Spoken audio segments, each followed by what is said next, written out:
Casualty figures from Tuesday night's explosion in Ibadan in Oyo State, southwest Nigeria, were late Wednesday put at 3 persons who have died and 77 others injured.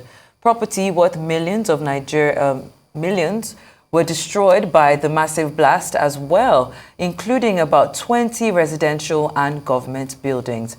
Rescue workers have been digging through rubble in search of those who may still be trapped underneath. Let's cross live now to Ibadan, the Oyo State capital, where our Rise correspondent Olutayo Famous Cole joins us now from the scene of the tragedy. Thank you for joining us, Olutayo. You've been on ground since yesterday. Please, can you tell us what the latest development is out of Ibadan this morning? Well, overnight, two corpses have been recovered from the debris, and that brings the number of casualties to 5. Right about now, we are at the scene, and evacuation of debris is taking place. As you can see, we have earth-moving machines all over the place, picking up what is left of this devastating explosion. You can also see residents picking up little of what is left of their property.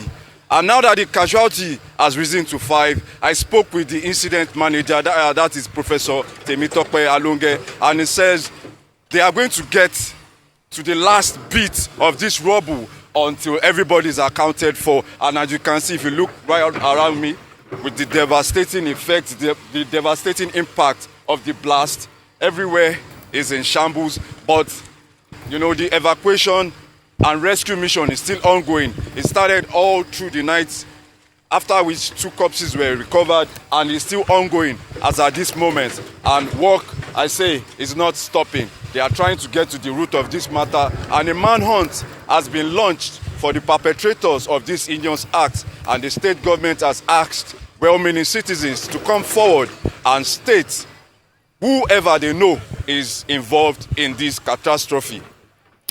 Thank you, Olutayo, of course. Now, of course, you said that the manhunt is on for those that might be behind this. Some reports suggest that it's a Malian that was, you know, in the former residence where petition got him removed and whatnot. But now that they're being urged, or residents are being urged to share any information that they have, what sense of protection or safety do they have that even if they disclose any information, they might not suffer any harm after the fact? Because that's one of the excuses that was given by a resident, saying that they were afraid to come forward because of fear of being attacked. The incident manager and indeed the state government has assured citizens of their safety, their confidentiality, and to that effect, they've put out an emergency number of 615 that you can call that number and you can be rest assured that your identity and your confidentiality will be guaranteed. And right about now, I have Professor Temitope Alonge with me. Is the incident manager for the this explosion incident. Professor Alonge, can you give us details of what is the latest development about the whole explosion saga, sir? Well, the first thing that we did yesterday, when the explosion happened 2 days ago, the plan was to cordon off the place so as to allow us to find out exactly the cause of the problem. So at 8 o'clock yesterday morning, the bomb disposal unit of the Nigerian Army, the Nigerian Police, and Civil Defense, we spent 2 hours trying to assess and to find out the cause of the explosion. We were able to piece a lot of evidence together as to what is going to be the probable cause of this particular explosion. And when we were through with that, we then decided to proceed, with the real issue, which was looking for where the victims were. Even though at the time of the incident, the University College Hospital emergency team was triggered, and about 40 medical doctors were brought on site. About 60 nurses were brought on site with medical students and some student nurses. So we waited for the victims to come. And when we didn't have too many, I think usage had less than 20, we then came to the site. But because of the logistics, we couldn't do much that night. That was the day of the incident. But yesterday, we were able to commence the evaluation of the site after taking charge and collecting enough samples and evidences, which the units of the Nigerian Army, bomb disposal unit, took away. So the next thing was then to begin to look for survivors in the rubbles, or if there are people that have been impaled and are actually caught under the rubble. So yesterday, we were able to retrieve one corpse, but not full body. It was smashed up, and we were able to collect a few of the body parts. But unfortunately, today, there's one more elderly woman that we've been looking for that has been taken to the forensic pathology unit for assessment. Otherwise, the site is calm. The Nigerian Society of Engineers, or your state chapter, are on ground, and they're looking at the integrity test, because we insisted they should check that this morning. And for homes that fail the test, I'm afraid they will have to be demolished. And anyone that wants to pick any valuable in a relatively stable house will be accompanied with, we're accompanied by the engineers with a helmet, as well as the the Oyo State Fire Brigade. And so once that is sorted out, when we use the word valuable, we're talking about certificates and probably land documents. Otherwise, we're not encouraging them to take beds and tables and chairs out of the premises because of the risks that they pose. So everybody's doing their, we're doing search and rescue is carrying on, but at the same time, the engineers are doing their jobs, and the place is being secured by the Nigerian Army and also the Nigerian police, as well as civil defense and the Amotekun Corps. Okay, so, tell us, what is the situation, the condition, and the welfare of survivors of this incident? What is your team doing to cater for their welfare? Well, there are three or four teams that are working. There is a team under the Ministry of Women Affairs and Social Welfare, or Social Inclusion. They have provided support to the families. A lot of homes where people have been displaced, those that have been displaced have been given accommodation in hotels, and the Oyo State government is paying for the bills of the hotels. Those who are injured have been to UCH and about 5 or 6 private hospitals.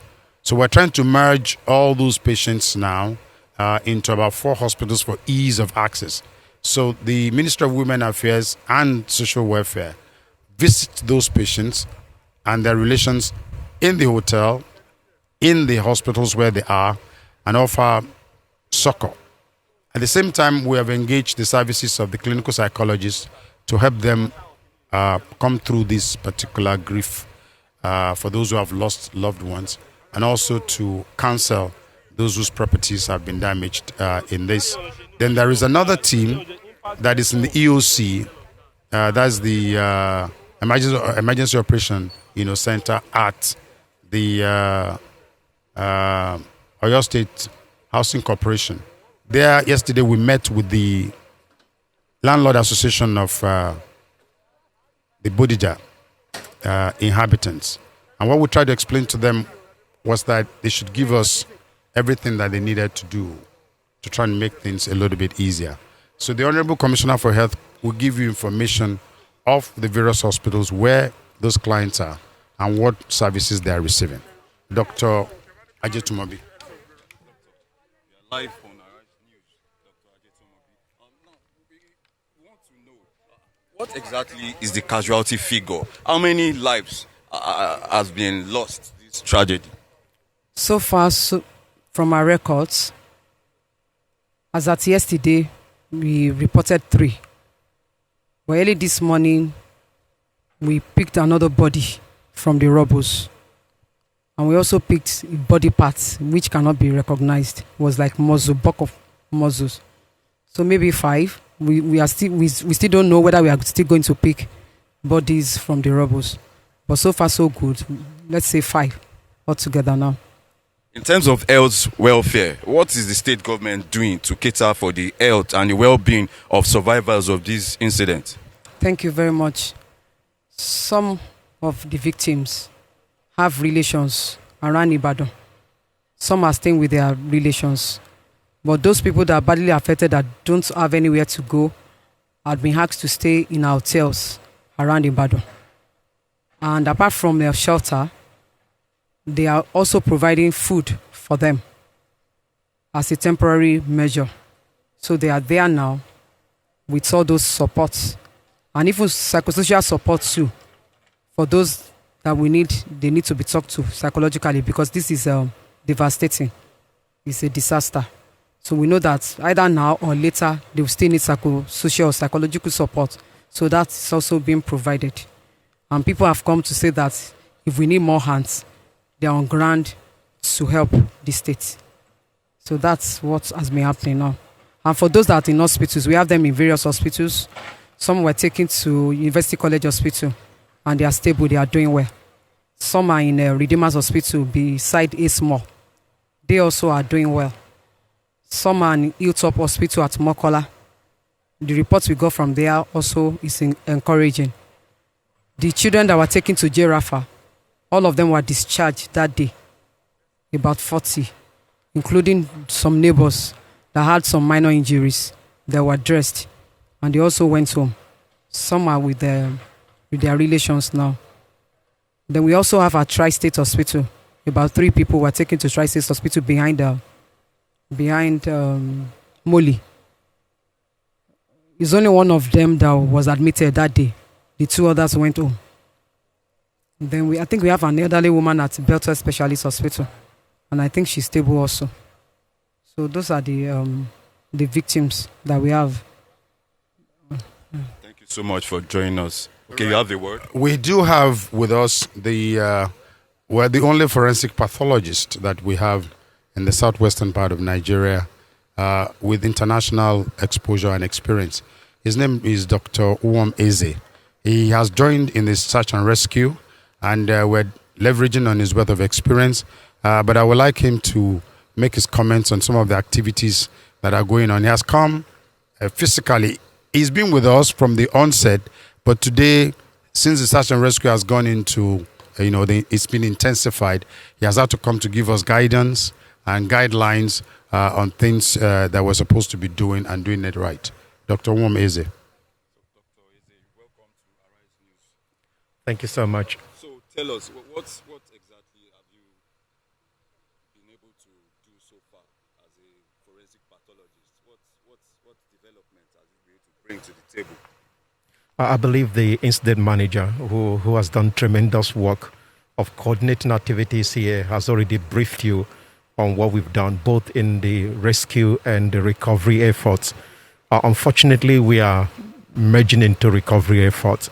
It doesn't look like we're going to recover or rescue anybody in the circumstance here, but miracles have happened, and we keep an open mind that we may still get some people, who may still be alive, but it's getting to a recovery effort, and that's why, as he rightly indicated, I am on the scene. We've been working at the background in the post-mortem management of this disaster.